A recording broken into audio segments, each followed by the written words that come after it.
Exam study YouTube channel में आप लोगों का स्वागत है। आज हम CHSL के कुछ प्रैक्टिस सेटों के बारे में बात करेंगे जो रिसेंटली आपका एग्ज़ाम होने वाला है। तो उसमें आपको अधिक से अधिक कौन कौन से प्रश्न पूछे जाएंगे वो सारे प्रश्नों को मैं इस वीडियो में इंक्लूड किया हूं और इसमें 25 प्रश्न हम जीके जीएस के लेके आए हैं। तो आप लोग शुरू से अंत तक इस वीडियो में बने रहें और सारे के प्रश्न जो एग्ज़ाम में आते हैं और पूछे जाते हैं उसी तरह के प्रश्नों को इसमें इंक्लूड किया गया है। तो चलिए इस सेट की शुरुआत करते हैं। आइए पहले प्रश्न से शुरुआत करते हैं दोस्तों। तो आप लोग देख सकते हैं पहला जो प्रश्न है कि साइटोलॉजी निम्न के अध्ययन से संबंधित है। माने बताना है कि साइटोलॉजी निम्नलिखित में से किसका अध्ययन है। कोशिका का अध्ययन है, जीवाणु का अध्ययन है, फंगस का अध्ययन है या पादप का अध्ययन है। तो आप लोग इसका राइट आंसर दीजिए। तो देखिए दोस्तों, इसका राइट आंसर दोस्तों है कोशिका। एक कोशिका का अध्ययन है। अगर कोशिका का बात कहा जाए तो कोशिका का खोज जो थे वो रॉबर्ट हुक ने किए थे। किसने किए थे? रॉबर्ट हुक साहब ने कोशिका का खोज सर्वप्रथम 1665 ईस्वी में उन्होंने सूक्ष्मदर्शी बनाकर किया था, याद रखिएगा। आइए अगले प्रश्न की ओर चलते हैं। अगला जो प्रश्न है कि 1931 के गांधी इरविन समझौता का परिणाम क्या रहा। तो देखिए आपको चार ऑप्शन दिए गए हैं गांधी इरविन समझौता। तो कह रहा है कि भगत सिंह, राजगुरुदेव, सुखदेव के लिए निष्पक्ष सुनवाई किए जाने पर सहमति बनी। भारतीय राष्ट्रीय कांग्रेस ने सविनय अवज्ञा आंदोलन को समाप्त करने पर सहमति व्यक्त की। भारतीय राष्ट्रीय कांग्रेस बंगाल के शांतिपूर्ण विभाजन पर सहमति हुई। भारतीय प्रांतीय चुनाव की घोषणा की गई। तो इसका राइट आंसर है दोस्तों ऑप्शन नंबर बी। भारतीय राष्ट्रीय कांग्रेस ने सविनय अवज्ञा आंदोलन को समाप्त करने की सहमति व्यक्त की थी। अब बात करते हैं तो देखिए भारतीय राष्ट्रीय कांग्रेस ने 1931 में गांधी इरविन समझौते के तहत सविनय अवज्ञा आंदोलन को समाप्त करने की सहमति किया था। और सविनय अवज्ञा आंदोलन की शुरुआत महात्मा गांधी 6 अप्रैल 1930 को दांडी में नमक कानून तोड़कर किए थे, याद रखिएगा। ये 24 दिवसीय दांडी यात्रा की शुरुआत भी महात्मा गांधी ने ही 12 मार्च 1930 को किया था, याद रखिएगा। आइए अगले प्रश्न की ओर चलते हैं। अगला जो प्रश्न है कि लॉरिक्स या स्वर यंत्र के शीर्ष पर जीभ के पीछे स्थित पत्ती के आकार का एक उपास्थि प्राबल पाया जाता है, उसे क्या कहा जाता है। चार ऑप्शन है, गॉल ब्लैडर, ग्लाटिस, इलियम या जेजुनम। तो इसका राइट आंसर है दोस्तों आपका एपिग्लाटिस। क्या है? एपिग्लाटिस इज द राइट आंसर। याद रखिएगा, लॉरिक्स या स्वर यंत्र को शीर्ष पर जीभ के पीछे स्थित पत्ती के आकार का एक उपास्थि परवल होता है, उसे एलिग्लाटिस कहा जाता है। क्या कहा जाता है? एपिग्लाटिक कहा जाता है, याद रखिएगा दोस्तों। या कंठ कच्छ भी इसे हिंदी में कहते हैं। आइए अगले प्रश्न के चलते। अगला जो प्रश्न है कि निम्न में से कौन सी जल संधि या जल डमरू मध्य ग्रेट निकोबार द्वीप समूह और इंडोनेशिया के सुमात्रा द्वीप के बीच स्थित है। तो 10 डिग्री जल संधि, ग्रैंड जल संधि, 9 डिग्री जल संधि, पाक जल डमरू। तो इसका राइट आंसर है आपका दोस्तों ऑप्शन नंबर बी, ग्रैंड जल संधि, याद रखिएगा। आइए अगला प्रश्न। अगला जो प्रश्न है दोस्तों कि इनमें से किस प्रकार का मैलवेयर एक प्रकार का प्रोग्राम या कोड होता है जो किसी व्यक्ति के कंप्यूटर पर उसकी जानकारी के बिना लोड होकर उसकी इच्छा के विरुद्ध चलता है। चार ऑप्शन है, fishing adware, Trojan horse, computer virus. तो इसका राइट आंसर है कंप्यूटर वायरस। कंप्यूटर वायरस ही एक प्रोग्राम या कोड होता है जो किसी व्यक्ति के कंप्यूटर पर उसकी जानकारी के बिना लोड होकर उसकी इच्छा के विरुद्ध चलती है। और विभिन्न प्रकार के मेलवेयर या एडवेयर प्रोग्रामों को संदर्भ में भी वायरस शब्द का उपयोग समान रूप से होता है, ये भी आप लोग याद रखिएगा। आइए अगले प्रश्न की ओर चलते हैं। अगला जो प्रश्न है कि कार के निष्कासित धुएं में कौन सी जहरीली गैस होती है। तो देखिए आपको चार ऑप्शन दिए गए हैं कौन कौन से धुएं होते हैं। तो यहाँ ऑप्शन आपका देख सकते हैं स्क्रीन पर, CO2, C2H4 या आपका CH4 या CO। तो इसका राइट आंसर है दोस्तों, आप लोग याद रखिएगा, कार्बन मोनोऑक्साइड माने CO, कार्बन मोनोऑक्साइड। तो कार्बन मोनोऑक्साइड तथा इसमें लेड भी होता है और सल्फर डाइऑक्साइड भी होता है, लेकिन इसमें सर्वाधिक जो जहरीली गैस होती है वो कार्बन मोनोऑक्साइड ही होती है, याद रखिएगा। आइए अब अगले प्रश्न की ओर चलते हैं। अगला जो प्रश्न है कि भारतीय संविधान निम्न में से किस अनुच्छेद में संपत्ति का अधिकार उल्लेखित है? अनुच्छेद 300 के बी, अनुच्छेद 301 के बी, अनुच्छेद 300 के ए, अनुच्छेद 301 के ए। इसका राइट आंसर है अनुच्छेद 300 के क या ए।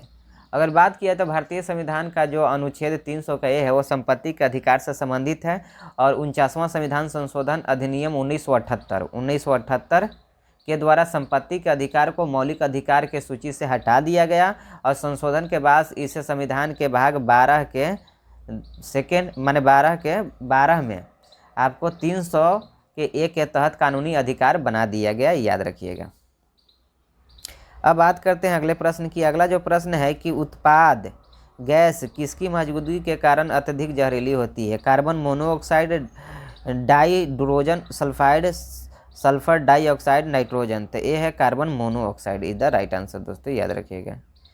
अब बात करते हैं अगले प्रश्न की कि वाकाटक साम्राज्य की महारानी प्रभावती गुप्त कुबेर नगा और किसकी बेटी थी? इसका बात किया जाए राइट आंसर तो इसका राइट आंसर है चंद्रगुप्त द्वितीय की बेटी थी। अब बात करते हैं प्रभावती गुप्त जो चंद्रगुप्त द्वितीय और कुबेर नगा की बेटी थी और उसका विवाह वाकाटक नरेश रुद्रसेन द्वितीय के साथ 380 ईस्वी में आसपास हुआ था। रुद्रसेन द्वितीय शैव मातुन्यायी था, क्या था ना, जबकि प्रभावती वैष्णव मत के मानने वाली थी। विवाह के बाद रुद्रसेन ने भी वैष्णव धर्म को अपना लिया और यही 410 ईस्वी में पर्वसेन द्वितीय का बड़ा पुत्र के नाम से वाकाटक शासक बना, याद रखिएगा। चलिए अब अगले प्रश्न की ओर आते हैं। अगला जो प्रश्न है दोस्तों कि हिट रिफ्रेश नामक पुस्तक के लेखक कौन है? सत्या नडेला, काजी नजरुल इस्लाम, जगमोहन भंवर, ऐश्वर्या राय। इसका राइट आंसर है दोस्तों सत्या नडेला। सत्य नडेला हिट रिफ्रेश पुस्तक के लेखक है। हिट रिफ्रेश सत्य नडेला की एक नॉन फिक्शन किताब है, याद रखिएगा। सॉरी। आइए अगले प्रश्न की ओर चलते हैं। अगला जो प्रश्न है दोस्तों कि कुद्रेमुख और अयस्क के खदान कहाँ स्थित है? आंध्र प्रदेश, कर्नाटक, बिहार, उड़ीसा। इसका राइट आंसर है दोस्तों कर्नाटक में आपका स्थित है। चलिए अगले प्रश्न की ओर चलते हैं। अगला जो प्रश्न है कि संगीतकार बिस्मिल्लाह खां का संबंध निम्नलिखित में से किस वाद्य यंत्र से है? शहनाई, बांसुरी, हारमोनियम, सितार। इसका राइट आंसर है दोस्तों शहनाई। अगर उस्ताद बिस्मिल्लाह खां का जो जन्म हुआ था वो 21 मार्च 1916 ईस्वी को हुआ था और इनका मृत्यु 21 अगस्त 2006 में हुआ। ये हिंदुस्तान के प्रख्यात शहनाई वादक थे।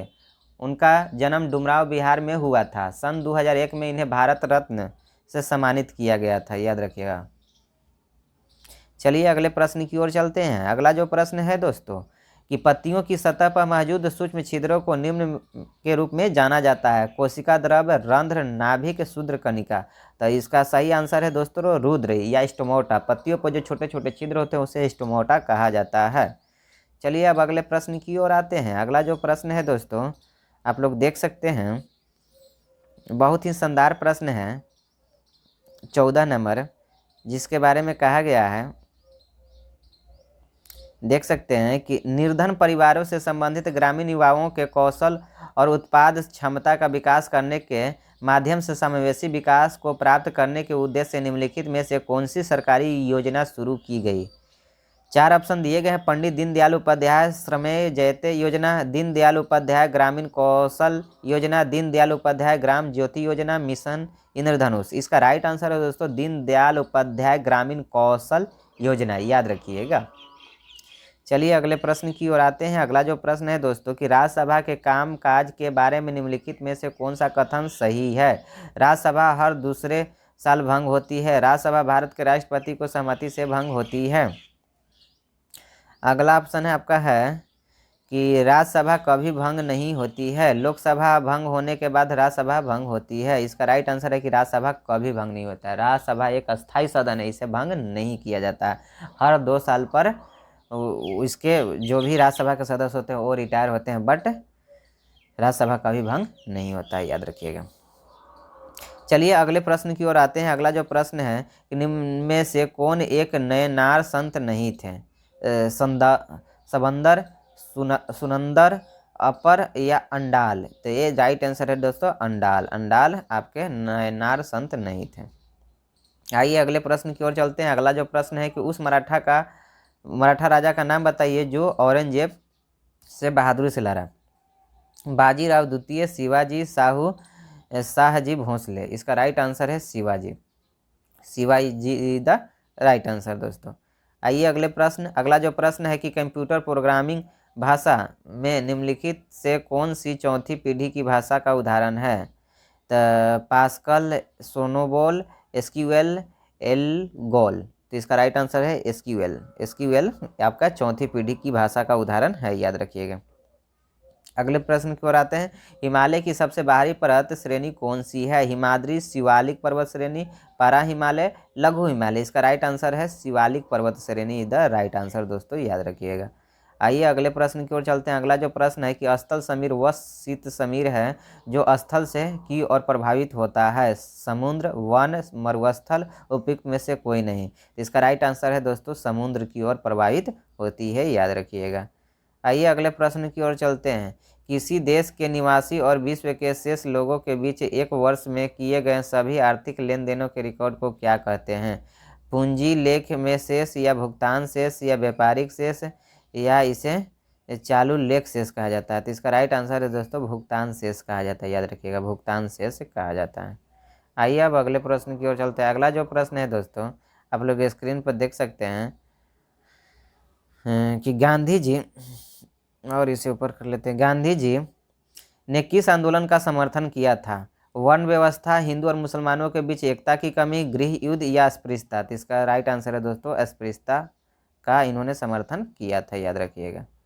आइए अगले प्रश्न की ओर चलते हैं। अगला जो प्रश्न है कि मध्य भारत टी के किसका उत्पाद है। उष्ण कटिबंधीय आर्द्र पतझड़ वन, शुष्क उष्ण कटिबंधीय वन, माउंटेन्यू वन, या आर्द्र उष्ण कटिबंधीय सदाबहार वन। तो इसका राइट आंसर आपको दोस्तों है option number A is the right answer, उष्ण कटिबंधीय आर्द्र पतझड़ वन, याद रखिएगा।